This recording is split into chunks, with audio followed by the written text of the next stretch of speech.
Did you know that you could block accounts in Dola AI?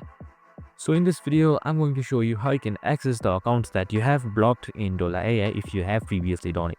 So you can do this with users and bots itself. So let's get straight to it. Now first things first, what you can do is you can just simply head towards dola.com on your web browser or the app itself. You can just simply open the mobile app or the desktop app as well.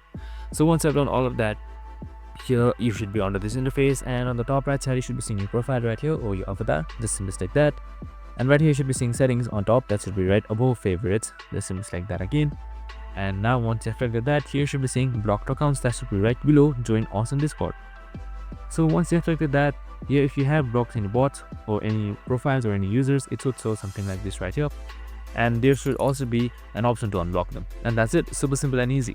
I hope this video helped. If it did, make sure to like, subscribe, and tune in with us for more of these videos. See you in the next one.